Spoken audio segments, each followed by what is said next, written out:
अम्मा बाद फ़अऊज़ु बिल्लाहि मिनश शैतानिर रजीम बिस्मिल्लाहिर रहमानिर रहीम। या अय्युहल्लज़ीना आमनुत्तक़ुल्लाह वब्तगू इलैहिल वसीला। सदक़ल्लाहुन नबियुल अमीनुल मतीनुल हनीनुल करीम व नहनु अला ज़ालिका लमिनश शाहिदीना वश्शाकिरीन वल्हम्दुलिल्लाहि रब्बिल आलमीन। अदब अदब गाहिस्त ज़ेरे आसमां, अदब गाहिस्त ज़ेरे आसमां अज़ अर्श नाजुक तर। अदब गाहिस्त ज़ेरे आसमां अज़ अर्श नाजुक तर। नफस गुम करदा मी आयत जुनैदो बायज़ीदी जा। नफस गुम करदा मी आयत जुनैदो बायज़ीदी जा। मन्ना अलैना रब्बुना इज़ बअसा मुहम्मदा अय्यदहू बिअयदिही अय्यदना बिअहमदा अरसलहू मुबश्शिरन अरसलहू मुमज्जदा सल्लू अलैहि दाइमन सल्लू अलैहि सरमदा। एक बार नबी और आले नबी की बारगाह में बाआवाज़े बुलंद हदिया दुरूद का नजराना अकीदत मिलकर पेश फरमाए। अल्लाहुम्मा सल्ली अला सय्यिदिना व मौलाना मुहम्मदिम मअदिनिल जूदी वल करम वालिही व बारिक व सल्लिम सलातन व सलामन अलैका या रसूल अल्लाह सल्लल्लाहु ताला अलैहि वसल्लम। सबसे पहले तो मिंबर नूर पर जलवा फरमा सादाते ज़वील एहतराम उलमाए किराम, मेरी नज़रों के करीब इज़्ज़त माआब बुज़ुर्ग तरीन हजरात और दूर कहीं एक गोशे में बैठी हुई हमारी इज़्ज़त माआब माएँ और बहनें और उम्र में मुझसे छोटे यंगस्टर्स भाइयों और नौजवान भाइयों और प्यारे बच्चों, अस्सलामु अलैकुम व रहमतुल्लाहि ताला व बरकातुहू। काबिल मुबारकबाद हैं मेरे अजीज़ रफ़ीक़े ज़माना तालिब इल्म जनाब मौलाना अज़ीज़म अकमल अशरफ़ी साहब कि जिनकी कोशिश पर, जिनकी दावत पर आज हम यहाँ आपके दरमियान मौजूद हैं। खुसूसियत के साथ इनसे भी ज़्यादा काबिल मुबारकबाद हैं एक वालिद होने की हैसियत से इनके वालिद बुजुर्गवार हमारे खलीफाए अम्मे मोहतरम, रिश्ते में मेरे चचा जान हुजूर अफजलुल उलमा हज़रत सैयद मोहम्मद अजमल अशरफ अशरफीउल जीलानी की छौछवी अदामल्लाहु ज़िल्लहु अलैना, अल्लाह उनका साए करम आप तमाम पर तादेर, हम सब पर तादेर कायम व दायम फरमाए। और सरकार ने अभी तक इस इलाके में अतराफ़ व अकनाफ में जो भी मखदूमी फैज़ान पहुँचाया है, जो भी खिदमाती सिलसिला अंजाम दिया है, उनको समझकर आप लोगों को उनकी दी हुई तालीमात पर अमल पैरा होकर अपनी जिंदगी के सुबह शाम गुजारने का सलीका अता फरमाए। तो खलीफा आम मोहतरम वालिदे मौलाना अकमल अशरफी हज़रत तिबला मौलाना शब्बीर अहमद साहब अशरफी काबिल मुबारकबाद है कि जिनके साहबजादे का अक़्द मसनून है गुज़श्ता कल इंशाअल्लाह। और आप देखिए मौजूदा हमारे मुआशरे में, हमारी सोसाइटी, हमारे समाज में जो एक रस्म, एक दूसरे को देखकर बेमाना रस्म, अंदर से, ऊपर से खूबसूरत लेकिन अंदर से हकीकत में खोखली रस्म जो चल चुकी है, उन रस्मों से हटकर मौलाना शब्बीर साहब ने शादी खाना आबादी के मौका बा मौका एक रोज़ कबल ये अल्लाह के नेक बंदों में से एक बंदे हज़रत गौसे आज़म जीलानी रहमतुल्लाह ताला अलैह की बारगाह में मंसूब करती हुई, उनके जानिब निस्बत करती हुई इस महफिल का इनेकाद करने की ये जो सआदतें हासिल की है, अल्लाह हर लम्हा इन्हें उसका अजर अजीम अता फरमाए, इनके इकबाल में बुलंदी अता फरमाए। इनके और हमारी आपा जो इनकी अहलिया हैं, उनके इन दोनों हजरात के साए करम को इनकी औलाद पर, इन पांचों भाइयों और दोनों बहनों पर तादेर कायमो दायम फरमाए।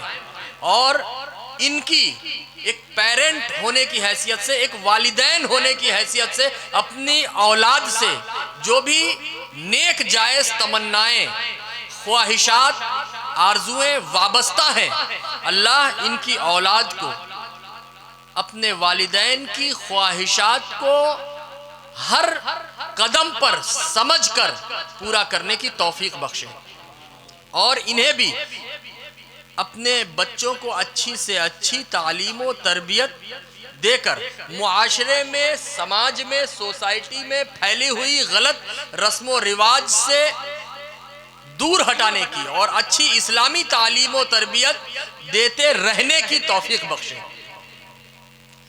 जितने भी लोग यहाँ अल्लाह के नेक बंदे की जानिब, हज़रत गौसे आज़म की जानिब मंसूब महफिल में शरीक हुए हैं, अल्लाह उन सब की हाज़िरी को कबूलियत का दर्जा अता फरमाए। मुख्तसर से वक्त में मैंने जिस आयते करीमा की तिलावत का शरफ हासिल किया, जिस आयत मुबारका को मैंने सरनामे बयान करार दिया, अपनी गुफ्तगू के आगाज में हुसूले बरकत की खातिर मैंने सजाकर, पिरोकर जिस आयते मुबारका को आपके माबैन गुफ्तगू के आगाज में रखने की सआदतें हासिल की, या अय्युहल्लज़ीना आमनुत्तकुल्लाह वब्तगू इलैहिल वसीला, इस आयते करीमा का तर्जमा मसलहतन इस वक्त मैं नहीं करूंगा। अभी इसका ट्रांसलेशन, इसका तर्जमा मैं आपके दरमियान नहीं रखूंगा। आगे जाकर आपको खुद ब खुद समझ में आ जाएगा कि इस वक्त इस आयत मुबारका का तर्जमा ना करके जब हम आगे करेंगे तो आप बेहतर समझ पाएंगे कि उसकी वजह क्या थी। रात के इस पहर में, रात जब अपनी जवानी का हर बदलते लम्हे के साथ, हर बढ़ते सेकंड के साथ रात जब अपनी जवानी का सबूत दे रही है, इस मौके पर हम मुख्तसर से वक्त के लिए आपकी तवज्जुहात का मरकज अपनी गुफ्तगू की तरफ चाहते हैं। हमारी ख्वाहिश है, हमारी इच्छा है, हमारी आरजू है, हमारी तमन्ना है कि आप for the short time of period, मुख्तसर से वक्त के लिए आप अपनी तवज्जो को हमारी तरफ मबजूल करें, अपनी तवज्जो को हमारी तरफ लगाएं और अपने जिस्म की तरह अपने दिल और अपने दिमाग को भी यहां हाजिर रखें। जिस तरह से आपका जिस्म यहां हाजिर है, ठीक उसी तरह आपका दिल और दिमाग भी हो यहां हाजिर। ऐसा ना हो कि दिल बोलकर यहां हाथ जाए और दिमाग बोलकर यहां हाथ जाए, वैसी हाजिरी नहीं चाहिए। आप समझ गए होंगे हम आपकी कैसी तवज्जो चाहते हैं, कैसी हाजिरी चाहते हैं। तो क्या आप यहां हाजिर हैं? जिस्म की तरह आपका दिल और दिमाग भी हाजिर है? एक बार हाथ उठाइए जो लोग हाजिर नहीं हैं। सुभान अल्लाह, आप भी वाह वाह। अरे चचा अब तो नीचे करो, कब तक सोते रहेंगे? मैंने कहा कि एक बार हाथ उठाइए जो लोग हाजिर नहीं हैं। बहुत लंबा हाथ उठाया आपने, सबूत दे दिया कि हमजा मियां कोई हाजिर हो या ना हो, मैं तो हाजिर नहीं हूं। उम्मीद है, देखिए चूंकि रात अगर अपने कचोके लगा रही है, अपनी जवानी का दर्शन दे रही है, तो हमें भी रात की इस जवानी में अपनी बेदारी, ईमानी बेदारी का दर्शन देना है, ईमानी बेदारी का सबूत देना है, ये दिखाना है, ये बताना है। तबरेज साहब, आपकी तवज्जो का मरकज इधर चाहिए। ये दिखाना है, ये बताना है कि रात तू कितना भी जवान हो जाए, तू अपनी जवानी के दर्शन किस हद तक जाकर दिखाए। लेकिन हम तो गौस के दीवाने हैं, हम तेरे चक्कर में आने वाले नहीं, हम तेरे नींद के गलबे को अपने ऊपर हावी नहीं होने देंगे, बल्कि हम हर बढ़ते कदम के साथ ये दिखाएंगे कि हमारे गले में गौसे आजम की गुलामी का पट्टा है। हमने अगर किसी का दामन थामा है तो उस जात का नाम है गरीब नवाज, है ना मेरे भाइयों? हमें यह सबूत देना है, नींद को हराकर, नींद को पसे पुष्ट डालकर, अपनी बेदारी को बेदार करके ये दिखाना है।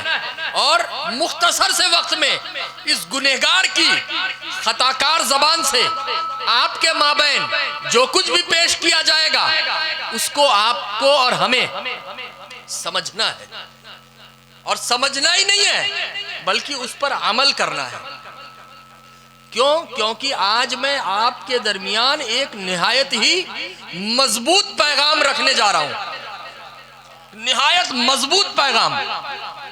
अब इतने सारे जहनों में से, इतनी अक्लों में से किसी अक्ल के दरमियान ये ख्याल गर्दिश कर सकता है, किसी जहन में ये ख्याल, ये सोच, ये फिक्र, ये बात आ सकती है कि जनाब पहले आप अपना बयान सुनाइए, तो उसके बाद हम फैसला करेंगे कि आपका बयान मजबूत है भी या नहीं। बात समझिए आप। एक बावर्ची, उसने बिरयानी बनाई, अभी वो आपकी नजरों के सामने है और वो बोल रहा है बहुत लजीज बिरयानी है। आप उससे क्या बोलोगे? अरे भाई मुझे खाने तो दो एक लुकमा, खाने के बाद मैं फैसला करूंगा कि बिरयानी में लज्जत है भी या नहीं। बात समझिए, है ना? खाने के बाद आप फैसला करेंगे ना। इसी तरह मेरे भाइयों, मैं आपसे जो बोल रहा हूं कि एक निहायत मजबूत बयान आपके दरमियान मैं रखने वाला हूं, यकीन के साथ, वसूक के साथ, कॉन्फिडेंस के साथ मैं आपके दरमियान बोल रहा हूं, है ना?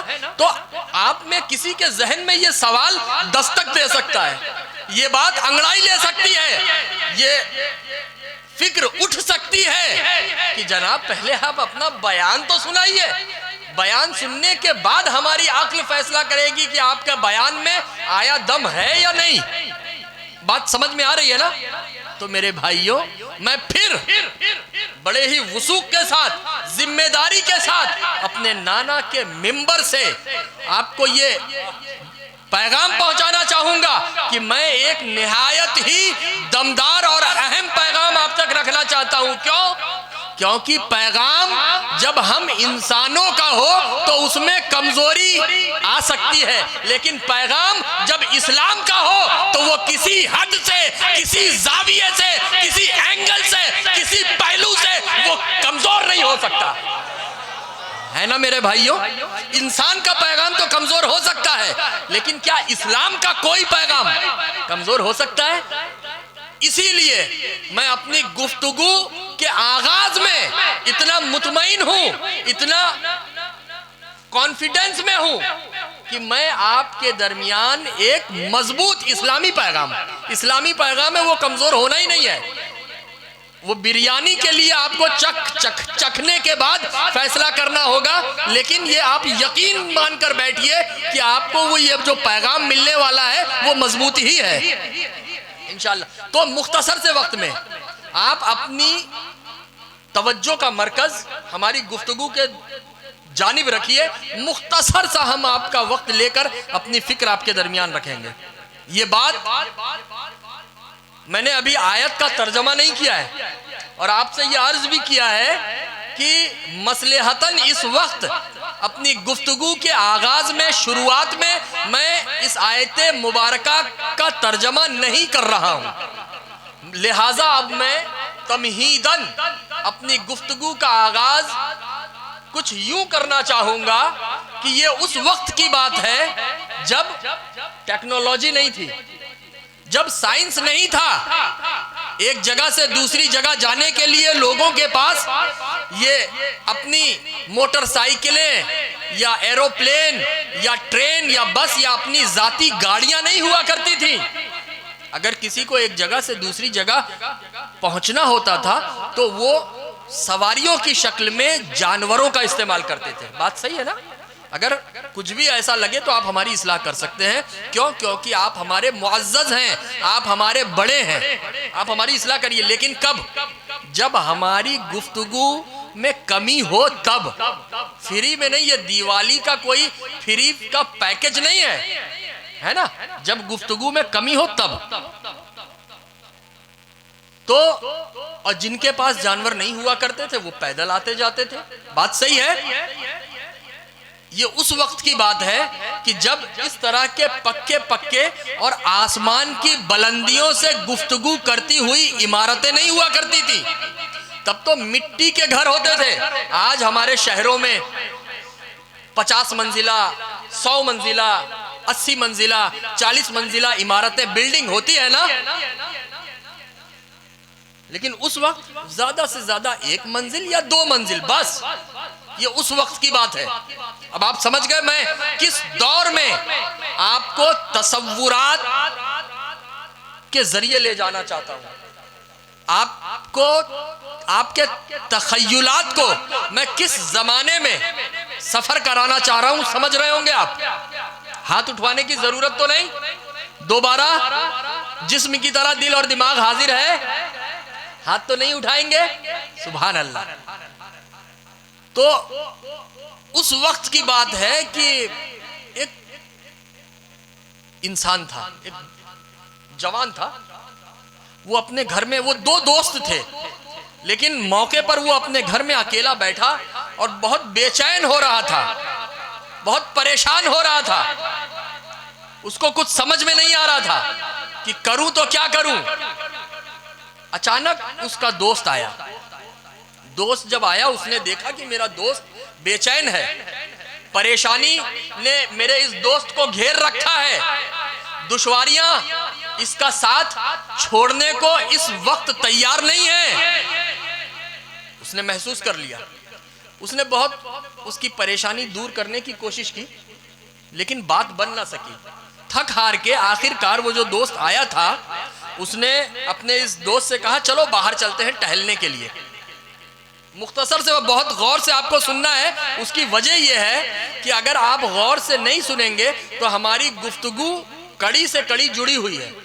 और ये हम कोई माहौल बनाने के लिए लच्छेदार गुफ्तगू नहीं कर रहे हैं आपके दरमियान कि हम माहौल बनाना चाहें, बार बार नहीं। अभी जब आप हमारी गुफ्तगू सुनेंगे तो आप खुद ही महसूस करेंगे कि वाकई में कड़ी से कड़ी जुड़ी हुई है। आप जरा सा मिस करेंगे तो अगली कड़ी समझने में आपको वो लुत्फ नहीं आएगा। वो मजा नहीं आएगा और दुश्वारी महसूस होगी। लिहाजा मेरी गुजारिश है मुअद्दबाना आपसे कि मुकम्मल जिस्म की तरह दिल और दिमाग को भी यहां हाजिर रखो। तो उस दोस्त ने कहा कि चलो बाहर चलते हैं टहलने के लिए। लेके पहले तो उसने मना किया कि नहीं, मुझे समझ में नहीं आ रहा है कुछ, मैं नहीं जाऊंगा। लेकिन फिर भी इसने जिद किया, इसरार किया। तो दोस्त की खातिर बेदिली से वो निकला। अब ये लोग जब जरा अपने गांव से बाहर निकले तो बाहर निकलकर दरिया के किनारे पहुंचे, समंदर के किनारे। अब जाहिर सी बात है, मुझे किसी को बताने की, इतने बड़े मजमे में किसी को बताने की जरूरत नहीं है कि समंदर के किनारे का माहौल और हमारे गांव के दरमियान या शहर के दरमियान के माहौल में कितना फर्क होता है, बताने की जरूरत नहीं। गांव या शहर के दरमियान का माहौल भरचक होता है ना, लेकिन समंदर के किनारे खुली हुई फिजा होती है, चलती हुई सुहानी हवा होती है, खुला माहौल होता है। बात सही है ना। तो जब वो खुले माहौल में पहुंचे, मौसम सुहाना था, हवा बह रही थी एक रुख की जानिब। ये दोनों समंदर किनारे जाकर बैठ गए। ठंडी ठंडी हवा, उसकी तबीयत में बहाली आने लगी, वो जो दूसरा दोस्त था, और फरहत महसूस करने लगा वो अपने मिजाज में, अपनी तबीयत में। थोड़ी थोड़ी देर पर वो जो समंदर में आपने देखा होगा, अगर आप किनारे जाकर बैठिए तो समंदर के किनारे जो रेत होती है या जो मिट्टी होती है तो लहर आती है ना, वो आती है फिर जाती है, आती है और जाती है। खुदा की तरफ से उसको एक जिम्मेदारी दी गई है समंदर को, वो अपनी जिम्मेदारी में लगा हुआ है ना। तो ये लोग देख रहे हैं कि लहर आ रही है, जा रही है। वहीं समंदर की थोड़ी देर के बाद इन दोनों की निगाह एक साथ एक अपने पीठ पर अपने वजन से कहीं ज्यादा गुना वजन लादे हुए एक चींटी पर पड़ी। एक चींटी जो अपने पीठ पर, अपनी पुश्त पर अपनी औकात, अपनी हैसियत, अपने वजन से कहीं ज्यादा गुना वजन लादी हुई थी, और वो जिस तरफ से हवा आ रही थी उसी तरफ बढ़ रही थी। ये दोनों दोस्त देख रहे हैं। गुफ्तगू बड़ी लंबी है, लेकिन मैं समेट रहा हूं, और समेट कर बहुत सारी बातों को छांट कर, और इस मौके पर जो अहम चीजें हैं उन्हें आपके दरमियान में रख रहा हूं। तो वो आगे जरा जब बढ़ी, उसी तरफ से हवा आ रही है। सामान जो उसने अपने पीठ पर लादा था वो गिर गया। उसने फिर उठाया और उठकर लादा। अब मैं आपको यहां पर बताता चलूं कि अल्लाह की बेशुमार मखलूकात हैं इस दुनिया में, जमीन के नीचे, जमीन के ऊपर, आसमान में, है ना। और अब आप सोच कर बताइए, अकल के घोड़ों को बेलगाम करके दौड़ाइए और सोच कर बताइए कि कोई भी इंसान या कोई जानवर, उसका जो भी एक वजन हो, मिसाल के तौर पर आपका वजन 70 किलो है, यकीन से सोच कर बताइएगा, क्या आप अपनी वजन का 6 गुना ज्यादा वजन उठा सकते हो? बोलिए, 300 किलो वजन क्या आप उठाकर आगे बढ़ सकते हो? नहीं, आप उठा ही नहीं सकते। आपका पैर जवाब दे देगा, है ना। एक हाथी, बताइए वो हाथी कैसा होता है? हमें और आपको अपनी सूंड में फंसाकर अगर फेंके तो हम 15 फीट 20 फीट दूर जाकर गिरेंगे, है ना। एक हाथी का एक वजन होता है 400 या 500 किलो, मिसाल के तौर पे मान लीजिए 500 किलो वजन का हाथी क्या अपने वजन से 6 गुना ज्यादा वजन, क्या 3000 किलो उठा सकता है? बोलिए, नहीं उठा पाएगा। 7000 किलो उठा सकता है? हरगिज नहीं उठा सकता, नहीं ना। लेकिन अल्लाह ने हमको इबरत देने के लिए, हमें तालीम देने के लिए एक ऐसी भी अपनी मखलूक बनाई है जो अपनी वजन का 10 गुना से भी ज्यादा उठाती है। अपने मौजूदा वजन का एक रिवायत में 10 है और एक में 40 है, उससे इतना ज्यादा उठाती है, वो कोई और नहीं बल्कि यही चींटी है। चींटी ये अपने वजन का 10 गुना या 40 गुना ज्यादा वजन, हम और आप अगर उसको फूंक मारें तो वो न जाने कितनी दूर जाकर गिरेगी, है ना? बताइए। लेकिन वही चींटी, वो हाथी जो अपने वजन का 6 या 8 गुना नहीं उठा सकता, और वो चींटी अपने वजन का 10 गुना या 40 गुना उठा लेती है, अल्लाह के कुदरत से, अल्लाह के चाहने से, अल्लाह के आता करने से। ठीक है, तो ये दोनों देख रहे हैं कि वो अपने पीठ पर अपनी वजन से कहीं ज्यादा गुना वजन लाद कर उस तरफ बढ़ रही थी जिस तरफ से हवा आ रही थी। एक बार बढ़ी, सामान गिर गया, फिर उसने उठाया, फिर उसी तरफ बढ़ने लगी, फिर गिर गया। 3-4 मर्तबा जब ये अमल हुआ तो उसने अपने रुख को बदल लिया, अपना चेहरा घुमा लिया। अब जैसे ही उस चींटी ने, अब ये दोनों दोस्त ये मंजर देख रहे हैं, ये मामला देख रहे हैं मुकम्मल। जैसे ही उस चींटी ने अपना रुख बदला, अब चूंकि उसको पीछे से हवा का सपोर्ट मिलने लगा, अब उसको अपने कदमों को अपने ऊपर हैसियत से ज्यादा वजन लादने के बावजूद भी अपने कदमों को आगे बढ़ाने में आसानी होने लगी। बताइए, बात सही है ना?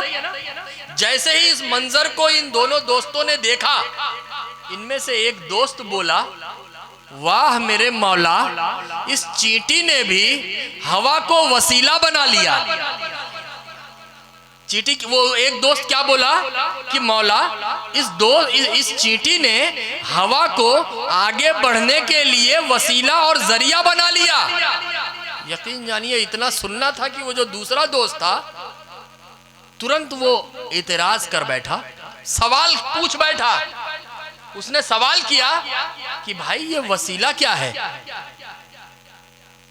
ये वसीला क्या है? तो वो दोस्त अपनी हैसियत के एतबार से बताता रहा। क्यों? क्योंकि वो आलिम नहीं था, वो कोई मुदर्रिस नहीं था, वो मुफ्ती नहीं था, वो तो एक कारोबारी, नौकरी करने वाला, काम काज करने वाला एक आम सा मुसलमान था। वो अपने हकीर और आधे अधूरे मालूमात की रोशनी में, हकीर इल्म के दायरे में, वो अपने उस दोस्त को वसीले के बारे में समझाता रहा। लेकिन वो पढ़ा लिखा, वो एतराज पर एतराज कर रहा था, वो मानने को तैयार नहीं। जब भी ये एक बात रखता वसीले के बारे में, वो काट देता। ये बड़ा परेशान हुआ कि मैं इसको समझाऊं तो कैसे समझाऊं। अचानक उसके जहन में ये ख्याल आया कि यहाँ करीब में ही अल्लाह का एक नेक बंदा रहता है, करीब में एक नेक इंसान रहता है, एक हजरत जी रहते हैं। चलो मैं अपने दोस्त को उनके पास ले चलता हूँ, क्योंकि दूर दूर से लोग उनके पास आते हैं अपने मामलात को लेकर और उनका फैज लेकर, उनकी दुआओं को लेकर लौटते हैं। तो ये अपने दोस्त को लेकर निकला अल्लाह के उस नेक बंदे के पास। अब जब वहां पहुंचे तो देखा कि छोटा सा घर है मिट्टी का और पूरा भरा हुआ है। बाहर भी कुछ लोग इंतजार कर रहे हैं अपनी अपनी बारी का। ये लोग भी इंतजार करने लगे। कुछ वक्त के बाद जब इनकी बारी आई, अंदर पहुंचे तो वो जो वसीले वाला दोस्त था उसने बोला कि हजरत जी हम दो दोस्त हैं, मैं इसके घर गया, ये बड़ा बेचैन था, मैंने इसको समझाया लेकिन ये समझने को तैयार नहीं था। मैं बाहर लेके निकला, समंदर किनारे पहुंचे, वहां हम लोग बैठे, एक चींटी पर नजर पड़ी, वो हवा की सिमत में बढ़ रही थी, अपने पीठ पर बहुत ज्यादा वजन लाद कर, लेकिन उसको दुश्वारी हो रही थी। 3-4 मरतबा उसका सामान गिरा, फिर उसने कोशिश की, अचानक उसने अपने रुख को बदल लिया। ये देख कर मैं बोला कि वाह मेरे मौला, इस चींटी ने हवा को वसीला बना लिया। इतना सुनना था कि इसने एतराज कर दिया कि वसीला क्या है। तो हम लोग आए हैं आपकी बारगाह में, आप इसको बताइए, समझाइए वसीले के बारे में। तो अल्लाह के उस नेक बंदे ने बोला, वसीला सुन, वसीला ये है, या अय्युहल्लज़ीना आमनुत्तकुल्लाह वब्तगू इलैहिल वसीला, अल्लाह से डरो और उसकी राह में वसीला तलाश करो। तो मेरे भाइयों, ये सुनना था कि उसने कहा कि हजरत जी मैं अक्ली दलील चाहता हूं, मुझे अक्ली एतबार से समझाइए। मुझे मालूम है आप वसीले की तारीफ करेंगे और उसके बाद आप कुछ मिसालें पेश करेंगे, लेकिन मैं अक्ली मिसाल चाहता हूं। क्योंकि कुछ बातों को मैंने, वो वसीले की तारीफ और उसकी कुछ मिसालें वो भी बड़ी मज़ेदार हैं, लेकिन वक्त का ख्याल करते हुए और आगे का सफ़र देखते हुए मैंने उन्हें कट कर दिया है इस मौके पर। तो उसने कहा मुझे अक्ली मिसाल और अक्ली दलील दीजिए वसीले के बारे में। मेरे चंद सवालात हैं, 3 सवाल हैं मेरे। मुझे आप, पहला सवाल है कि आप वसीला क्या है बताइए। कहा ठीक है, मैं तो तुझे वसीले के बारे में तारीफ और मिसाल करके बताता, लेकिन अब तूने अक्ली दलील मांगी है तो मैं तुझे अक्ली एतबार से वसीले के बारे में समझाऊंगा, लेकिन उससे पहले तुझे मेरा एक काम करना होगा। कहा जी बताइए क्या काम है, मैं करूंगा। कहा मैं चाहता हूं कि आंगन में वो देख, वो बांस की लकड़ी की सीढ़ी रखी हुई है, उस है ना, और वो देख वो छत है, मैं चाहता हूं कि तू छत पर जा। इतना, बस इतना। कहा अगर मैं छत पर जाऊंगा तो क्या आप मुझे मेरे सवाल का जवाब दे दोगे। कहा हाँ, तू जैसे ही छत पर पहुंचेगा मैं तुझे तेरे सवाल का जवाब दे दूंगा और अक्ली दलील दूंगा तेरे इस सवाल की कि वसीला क्या है, इस पर अक्ली दलील दूंगा, प्रैक्टिकल समझाऊंगा, लॉजिक के एतबार से तुझे बताऊंगा, साबित करूंगा, समझाऊंगा, प्रूफ करूंगा। तू एक बार छत पे जा। वो जो ये देखिए ठीक बांस लकड़ी की सीढ़ी रखी है, इसी तरह की सीढ़ी थी। वो छत पर जाने के लिए पहला कदम लकड़ी की सीढ़ी पर उसने रखा ही था कि वो अल्लाह का नेक बंदा आया और आकर बोला रुक रुक, अपना पैर हटा। पैर हटा लिया, फिर अल्लाह के उस नेक बंदे ने उस सीढ़ी को उठा के नीचे जमीन पे लिटा दिया और कहा छत पर जा। वो हैरान रह गया, उसने कहा आप मजाक कर रहे हैं क्या हजरत जी, जनाब साहब, आप पीर साहब, आप मजाक कर रहे हो मेरे साथ। एक तो मैं परेशान हाल, मैं घर से बाहर निकला अपनी परेशानी को दूर करने के लिए, फिर मेरे अंदर कुछ सवालात अंगड़ाइयां लेने लगे। मेरा पहला सवाल मैंने आपके दरमियान रखा, इतनी देर मैं बाहर आकर इंतजार किया अपना जवाब तलाश करने के लिए। मेरी बारी आई तो आपको मेरा सवाल सुनने के बाद सवाल का जवाब देना चाहिए था, तो जवाब देने के बजाय आप बोल रहे हो कि छत पर जा, उसके बाद तेरे सवाल का जवाब अक्ली एतबार से दूंगा। आप एक तो ऐसा काम कर रहे हो, ऐसी ऐसी उल्टी बातें कर रहे हो। फिर मैं जब छत पर जाने के लिए मैंने सीढ़ी का इस्तेमाल करना चाहा, इस पर कदम रखना चाहा, आप जाने नहीं दे रहे हो। अरे बिना सीढ़ी के मैं छत पर कैसे जाऊंगा। जानते हो अल्लाह का वो नेक बंदा क्या बोला, अरे अहमद, अरे कमअकल, जब तू इंसान की बनाई हुई छत पर सीढ़ी के वसीले के बिना नहीं पहुंच सकता तो रहमान की बारगाह में रसूल कायनात के वसीले के बिना कैसे पहुंच सकता है। अल्लाहुम्मा सल्ली अला सय्यिदिना व मौलाना मुहम्मदिन मुअद्दिनिल जूदी वल करम वालिही व बारिक व सल्लिम सलातन व सलामन अलैका या रसूल अल्लाह सल्लल्लाहु तआला अलैहि वसल्लम। तू अक्ली दलील चाहता था, ये ले अक्ली दलील। इंसान ने इस छत को बनाया है, इंसान ने ये सीढ़ी बनाई है, इंसान की बनाई हुई छत पर तू सीढ़ी के बिना नहीं पहुंच पा रहा तो रहमान की बनाई हुई बारगाह में उस रसूल के वसीले के बिना, उस रसूल नामी सीढ़ी के बिना कैसे पहुंचेगा अहमद। इसी इतनी देर की गुफ्तगू को मेरे अब्बू जान रईसुल मुहक्किकीन, उम्दतुल मुदक्किकीन, सनदुल मुफस्सिरीन, हजरतुल अल्लाम अशाह मुफ्ती सैयद मोहम्मद मदनी अशरफी जिलानी की छौछवी अदामल्लाहु ज़िल्लहु अलैना ने 2 मिसरों में क्या खूब बयान फरमाया है।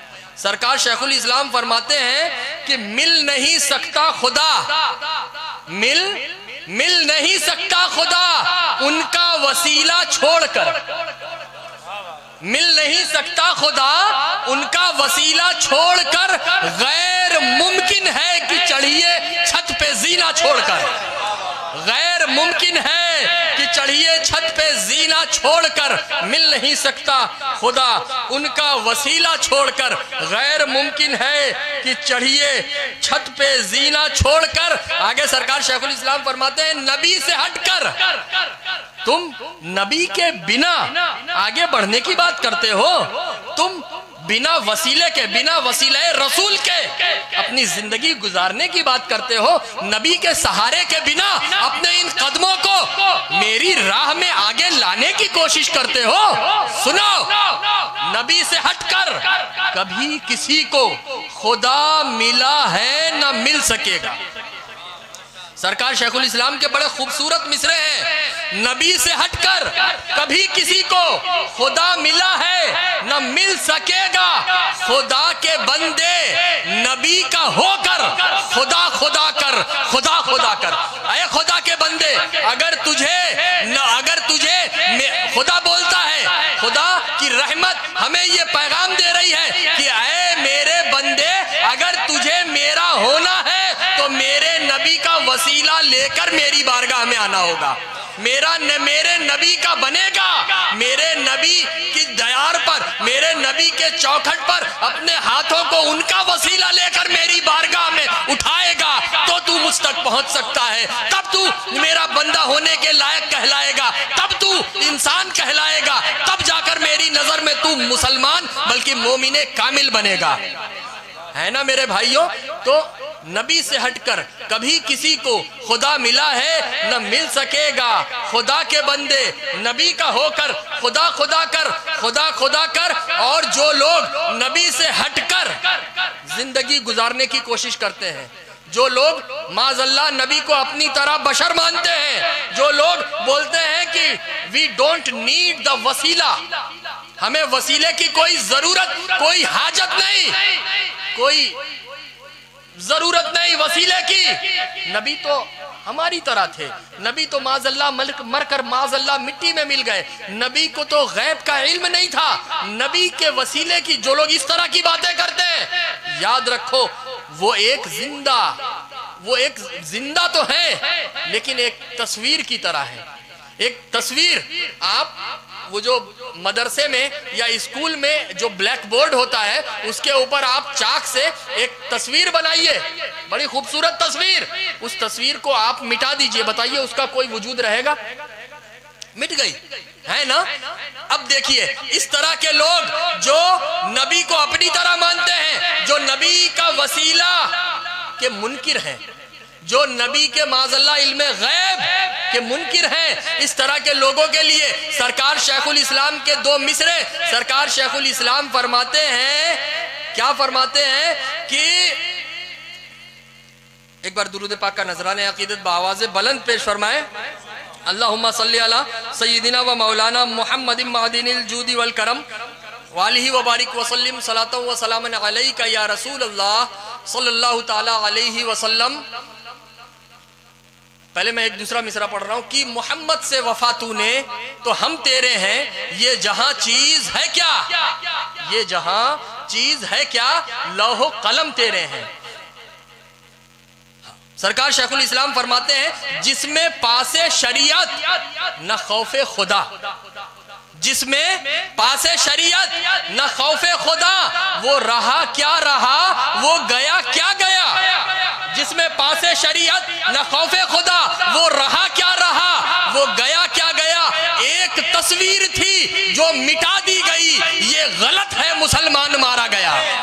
एक तस्वीर थी जो इंसान नबी को अपनी तरह बशर माने, जो इंसान नबी को माज़अल्लाह मरकर मिट्टी में मिलने वाला समझे, जो इंसान नबी के इल्मे गैब पर शक करे, जो इंसान नबी को का वसीला लेने से इनकार करे, उनकी मिसाल उस तस्वीर की तरह है जो एक तस्वीर थी जो मिटा दी गई। अगर उनका जनाजा जाता हुआ देखो तो ये समझ लेना कि ये किसी मुसलमान का जनाजा नहीं जा रहा, बल्कि ये तो एक दुनियादार का जनाजा जा रहा है। लिहाजा मेरे भाइयों, हमें अपने जाते हुए उस जनाजे की फिक्र करनी है कि जब हमारा जनाजा निकले तो उसे देखकर दुनिया ये ना कहे कि एक तस्वीर थी जो मिटा दी गई, ये गलत है, मुसलमान मारा गया। दुनिया ये हमारे निकलते हुए जनाजे को देखकर ये ना कहे, बल्कि दुनिया ये कहे कि देखो एक मुहम्मदुर रसूलुल्लाह के दीवाने का जनाजा जा रहा है, नबी आखिरुज़्ज़मा की दी हुई तालीमात को अमल करके अपनी जिंदगी के सुबह शाम को गुजारने वाले का जनाजा जा रहा है। देखो चांद को दो टुकड़े कर देने वाले, डूबे हुए सूरज को दोबारा निकाल देने वाले के उम्मती का जनाजा जा रहा है ना मेरे भाइयों। हमें अपने निकलने वाले जनाजे की फिक्र करनी है मेरे भाइयों, हमें अपनी इस्लाह करनी है। अगर हमारा कोई अपना ऐसा दिखे जो गुमराही में हो तो हमें उसकी भी इस्लाह करनी है। क्यों? ताकि उसका जनाजा निकलने से पहले उसे तौफीक मिल जाए और वो तौबा कर ले, क्योंकि तौबा का दरवाजा अभी भी खुला हुआ है ना। तो अल्लाह हमें तौफीक बख्शे, अल्लाह हमें हिदायत अता फरमाए।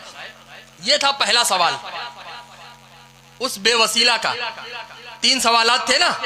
वक्त को देखते हुए अभी हम देखते हैं तीनों बयान कर पाएंगे या 2 ही पर आज की गुफ्तगू को खत्म करेंगे, ताकि आप अगली बार भी कभी मौका रहे तो हमें बुलाएं। ये तो ये था उसका पहला सवाल। क्या था कि वसीला क्या है, ये उसको समझ में आ गई। और उसका दावा क्या था कि मुझे अकली दलील चाहिए। अब उसने फिर दूसरा सवाल कर दिया कि वसीला क्यों है। उसने सवाल किया कि वसीला क्यों है बताइए, और मुझे अकली दलील दीजिएगा हजरत जी, मुझे लॉजिक के एतबार से समझना है। अकली दलील, वसीला क्यों है। अब आप बताइए, क्या अकली एतबार से वसीला क्यों है ये आप समझना चाहते हो? बोलिए, समझना चाहते हो? बोलिए। हाथ उठवाने की जरूरत तो नहीं है ना, आप मुकम्मल बेदार हैं, जाग रहे हैं। तो जब उसने ये सवाल किया कि वसीला क्यों है, मुझे अकली एतबार से इसको बताइए और समझाइए, तो अल्लाह का वो नेक बंदा कहता है ठीक है सुन। जब हम रास्ते पर निकलते हैं, सड़क में, शहर में या किसी जिले में या किसी बड़े गांव में, जब रास्ते पर निकलते हैं तो 2 तरह के जानवर होते हैं। देखिए सवाल है ना जहन में, वसीला क्यों है, इसको अकली एतबार से समझना है। जब हम रास्ते पर निकलते हैं तो 2 तरह के जानवर होते हैं। एक वो जानवर जिसके गले में पट्टा होता है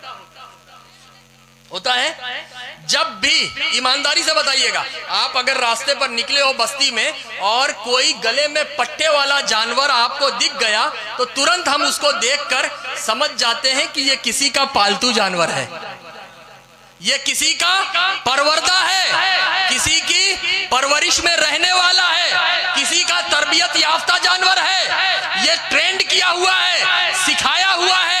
अगर ये तने तन्हा रास्ते पर निकला भी है तो इसको अपनी मंजिल का इल्म है, इसे मालूम है कि रास्ते पर गंदगी करनी है या नहीं करनी, ये खुद जानता है। क्यों? क्योंकि इसके मालिक ने इसको सिखाया हुआ होगा, क्योंकि ये गले में पट्टे वाला एक गुलाम है, ये एक सिखाया हुआ जानवर है। और हमें मालूम होता है कि ये जानवर अपनी मर्जी से कभी भी रास्ता पार करते हुए एक्सीडेंट का जरिया नहीं बनेगा, है ना। और हम गवर्नमेंट की तरफ से, हुकूमत की तरफ से मुंतखब की हुई एक चंद लोग होते हैं जिन्हें हम और आप म्युनिसिपालिटी बोलते हैं। म्युनिसिपालिटी की गाड़ी, रास्ते पर एक म्युनिसिपालिटी की तरफ से चंद अफराद होते हैं जो अपनी गाड़ी लेकर निकलते हैं, और जब उनकी गाड़ी भी इस तरह के जानवर को देखती है तो वो आपस में बात करते हैं कि ऐसा है, ये तो किसी का पालतू जानवर है, आगे बढ़ जाओ, इसको पकड़कर जानवरों की जेल में डालने की जरूरत नहीं है। बोलिए, बात सही है? होता है कि नहीं, है ना। किसी के पालतू जानवर को आपने ये नहीं देखा होगा कि म्युनिसिपालिटी की गाड़ी पकड़कर भरकर अपने जानवरों के जेल में डाल दे, नहीं, ऐसा नहीं होता, है ना।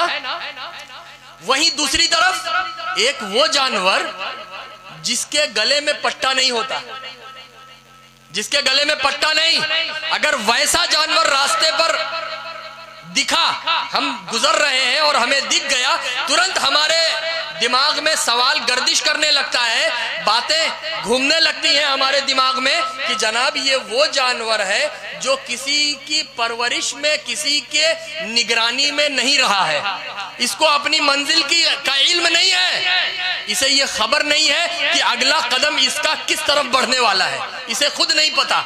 ये कभी भी रास्ता पार करते हुए एक्सीडेंट का जरिया बन सकता है, ये जानवर रास्ते में कभी भी गंदगी कर सकता है, ये कहीं भी बैठ सकता है, और आगे इसको किस तरफ जाना है, किस समत में बढ़ना है, किस रुख में आगे अपने कदमों को बढ़ाना है, ना तो हमें मालूम है ना इसे मालूम है। ये देखने के बाद जब भी हम बिना पट्टे वाले किसी जानवर को, आजाद जानवर को रास्ते पर निकला हुआ देखते हैं तो बोलिए हमारे जहन में बात आती है कि नहीं आती।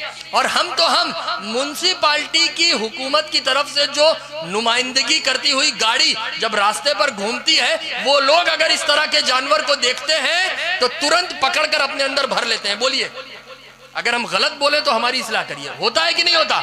और भरकर जानवरों की जो जेल होती है उसमें ले जाकर डाल देते हैं। बात सही है।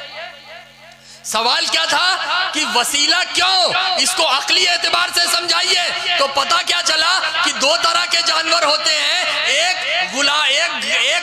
परवरिश में रहा हुआ जानवर, तरबियत से गुजरा हुआ जानवर, गले में पट्टा रखने वाला जानवर, और दूसरा आजाद जानवर जो किसी की का पालतू नहीं है, किसी की गुलामी का पट्टा उसके गले में नहीं है, किसी का सिखाया हुआ नहीं है। तो जब है ना इस तरह के दो जानवर हैं बिला तशबीह व तमसील, मेरे भाइयों कल कयामत के दिन जब हश्र नश्र कायम होगा, जब पुलसिरात आएगा, सजाया जाएगा, बाल से ज्यादा बारीक, तलवार से ज्यादा धारदार वो रास्ता, उस पर ये इस तरह के बिना पट्टे वाले जानवर, बिना तरबियत वाले जानवर, बेवसीला जानवर, बेवसीला लोग एक कदम भी आगे नहीं बढ़ा पाएंगे। लेकिन उसी बाल से ज्यादा बारीक, उसी तलवार से ज्यादा धारदार पुलसिरात नामी रास्ते पर हम देखेंगे कि गौसे आजम की गुलामी का पट्टा गले में डालने वाला एक इंसान आसानी से मंजिल को पहुंच जाएगा। हम देखेंगे कि गरीब नवाज का दामन थामने वाला, गरीब नवाज की तरबियत में रहने वाला एक चिश्ती अपनी मंजिल को आसानी से पालेगा। हम देखेंगे कि एक अशरफी, एक रजवी, एक बरकाती अपने अपने आकाओं का दामन थाम कर अपनी मंजिल को उस पुलसिरात नामी रास्ते से आसानी से पार कर लेगा। वाह वाह सुभान अल्लाह, नारे तकबीर, नारे रिसालत, मोहम्मद फैज़ाने मखदूमे सिमना, जानशीने हुजूर शेखुल इस्लाम, फैज़ाने हुजूर मुहद्दिस आज़मे हिंद, माशाअल्लाह, सलामन अलैका या रसूल अल्लाह सल्लल्लाहु ताला अलैहि वसल्लम। तो मेरे भाइयों बावसीला बनकर रहना है ना। और नबी तो नबी तक पहुंचने के लिए भी वसीले की जरूरत है। अगर हम सोचे, कुछ लोग ऐसे हैं जो बोलते हैं हम तो डायरेक्ट वाले हैं। अरे जब डायरेक्ट तुम अपने घर की छत पर नहीं चढ़ सकते तो डायरेक्ट खुदा की बारगाह में नहीं जा सकते, तो डायरेक्ट तुम रसूल की बारगाह में कैसे जा सकते हो, है ना मेरे भाइयों। तो हमें वसीले वाला बनकर रहना है। आज के इस प्रोग्राम से हमें ये पैगाम लेकर जाना है कि हमें भी वसीले को मजबूती से कायम और उस पर दायम रहना है, मजबूती से थामे रखना है। और अगर हमारी मालूमात के दायरे में, हमारे रिश्ते में, हमारे हल्के असर में अगर कोई हमारा अपना ऐसा दिखा जो है तो रिश्तों के तौर पर हमारा लेकिन बहक गया है, तो हमें उसे भी उसके निकलने वाले जनाजे को हमें उस तस्वीर की तरह नहीं बनाना है, बल्कि उसके निकलने वाले जनाजे को हमें उसकी तरबियत देकर, उसको समझाकर, अगर खुदा ने हमें इल्म दिया है तो खुद समझाना है। अगर हमारे अंदर इतनी इस्तेताअत नहीं है तो हमें इन उलमा से राब्ता करके उसकी इस्लाह करवानी है, उसको समझाना है, ताकि उसका भी निकलने वाला जनाजा एक मोमिने कामिल के निकलने वाले जनाजे की शान से निकले। है ना। अल्लाह रब्बुल इज़्ज़त हमें बावसीला बनकर ज़िंदगी गुजारने की तौफीक अता फरमाए। तीसरा भी एक सवाल है, लेकिन वक्त और अपनी आगे की तबीयत, और चूंकि कल भी हमारा राजस्थान में व्यावर एक जगह है, वहाँ पर हमारा जलसा है, आप हजरात दुआ फरमाएं कि हम खैरियत से वहाँ पहुँचें और अपने इस मिशन को, इस पैगाम को आम कर सकें। और इस वजह से हम तीसरा सवाल अभी आपके दरमियान नहीं रख रहे हैं, और अल्लाह ने चाहा तो किसी दूसरे मौके पर, ज़िंदगी ने वफा की तो किसी दूसरे मौके पर हम ज़रूर आपके दरमियान होंगे और अपनी गुफ्तगू को आगे बढ़ाएंगे। व आखिरु दावाना अनिल हम्दुलिल्लाहि रब्बिल आलमीन। अस्सलामु अलैकुम व रहमतुल्लाहि तआला व बरकातहू। अल्लाहुम्मा सल्ले अला सय्यदिना मुहम्मद वाला आले सय्यदिना व मौलाना मुहम्मद। अल्लाहुम्मा सल्ले अला सय्यदिना मुहम्मद वाला आले सय्यदिना व मौलाना मुहम्मद। काबे के बदरों दो जा तुम पे करोड़ों दुरूद, तहबा के शम्सों दोहा तुम पे करोड़ों दुरूद। काबे के बदरों दो जा तुम पे करोड़ों दुरूद, तहबा के शम्सों दोहा तुम पे शाफ़ाए रोज़े जज़ा तुम पे करो रो दो रो दाफ़ाए जुमला भला तुम पे करो रो दो रो। अल्लाहुम्मा सल्ले अला सय्यदिना मुहम्मद वाला आले सय्यदिना व मौलाना मुहम्मद। आँख आता कीजिए उसमें से आ दीजिए, जलवा करीब आ गया तुम पे करोड़ों दुरूद। आँख आता कीजिए उसमें से आ दीजिए, जलवा करीब आ गया तुम पे करोड़ों दुरूद। काम वो ले लीजिए तुमको जो राजी करे, ठीक होना में रजा तुम पे करोड़ों दुरूद। अल्लाहुम्मा सल्ले अला सय्यदिना मुहम्मद वाला आली सय्यदिना व मौलाना मुहम्मद सल्लल्लाहु। अस्सलातु वस्सलामु अलैका या रसूल अल्लाह, अस्सलातु वस्सलामु अलैका या हबीब अल्लाह, व अला आलिका व असहाबिका या नबी अल्लाह। अल फातिहा इला हज़रत रूहिन नबी सल्लल्लाहु अलैहि वसल्लम।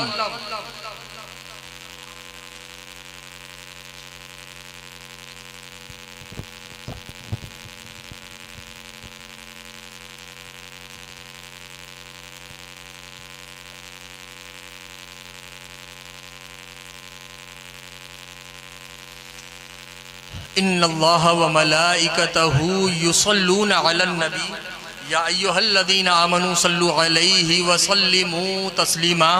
अल्लाहुम्मा सल्लि अला सय्यिदिना व मौलाना मुहम्मदिन मअदिनिल जूदि वल करम व आलिहि व बारिक व सल्लिम सलातन व सलामन अलैका या रसूल अल्लाह सल्लल्लाहु तआला अलैहि व सल्लम।